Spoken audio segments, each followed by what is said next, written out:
Hey, what's up everyone? We're going to be driving the 2021 Nissan Rogue today. It's the Platinum Edition, so it's the top of the line for this new Rogue. And we're going to see what it's about.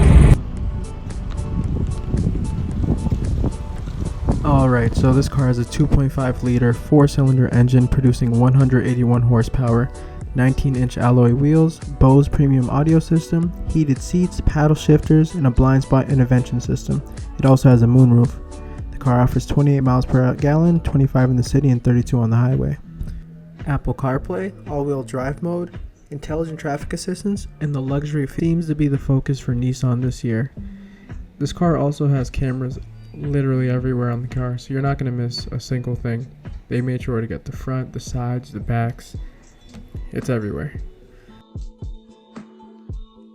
Stepping into the Rogue this year, it felt essentially like the same car, but they gave it more of a luxurious feel. So like they tweaked everything so it does seem improved. Everything across the board feels new, but it doesn't seem confusing. I'm noticing more gear sticks are starting to make this change where it's all just an up or down motion and you don't really have to, go up a bunch of slots. It's just it's all less motion in a more convenient space. More cars are starting to do this now.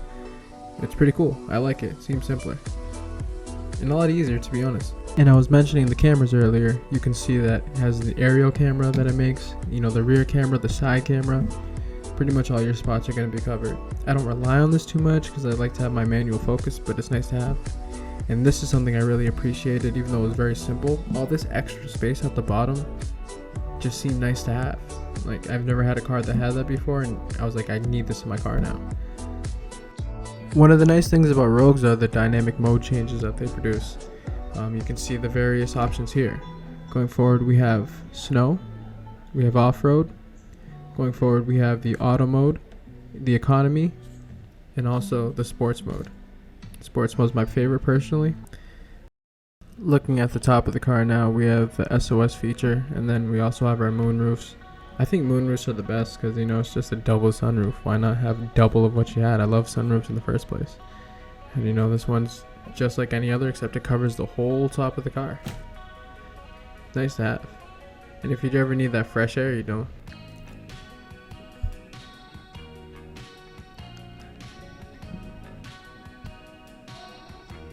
And one of my favorite features on this car is this little button right here. Okay, so I'm gonna press this button right about now and let me know if you can see it. Can you see it? Seems really small and faint. The camera doesn't catch it that well, but essentially what it's doing is showing my miles per hour plus the speed limit in the area. I don't know exactly how this works, but what I assume is that this little box or a glass right there where it reflects the image directly off of it, showing it reflecting off the glass so you see it right on the road. There's little cool things about this car, the simple things like this, just opening up the compartment here. It's super simple and small, but to me it seemed cool. You're also able to control the heat in the back seats also. We also have the paddle shifters on the car. If you want to shift up on the right side, and if you want to shift down, just tap on the left side. In order to activate this, you're going to have to go down to the gear shift and tap down twice to get into a manual mode where you have complete control. One of the premier features is the Apple Play. Now if you have an Apple iPhone, this is great news because it is seamless. It just flows right into it and I use it all the time now that I know it's an option. It allows you to go through music, go through all of your apps seamlessly. You can go through your phone, through your text, through the map, through Spotify, through WhatsApp, whatever the case may be. It's awesome and it doesn't take a moment for it to recognize it. If you're planning on being on the road for a while, you can just click on Spotify, find yourself a podcast and just pop it in and enjoy.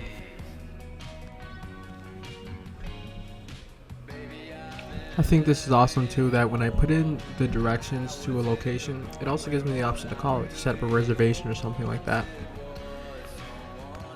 Okay, so we gotta look at some of the design features. Let's get this car moving.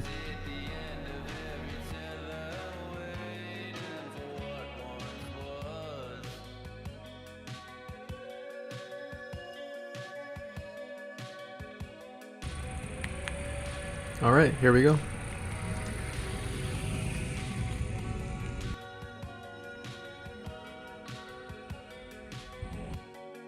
I also want to note, if you have like the Waze app, the Apple Play just goes perfectly with this because it just goes right in. You don't have to be on your phone checking every once in a while. Just follow that blue line right on your 9-inch screen.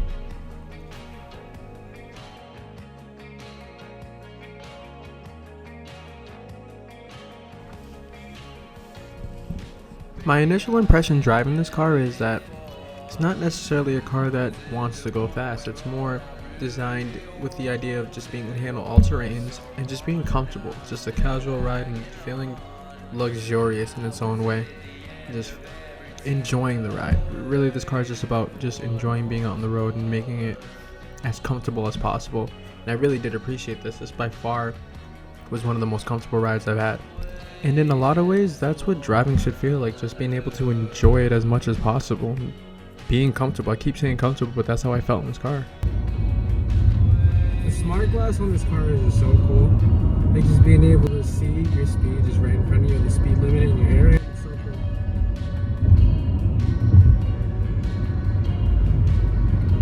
Another quick thing I thought about, why do automatic cars have paddle shifters? Doesn't make much sense to me. Alright.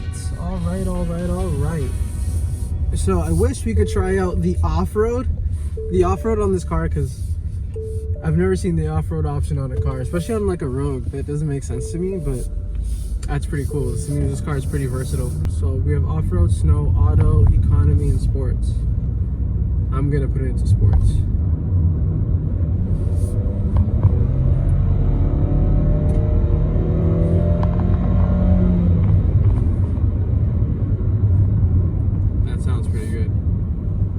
I'll tell you what though, it doesn't pick up that fast, because even though putting my foot down like that, it just got to like 50, which is probably where it should be.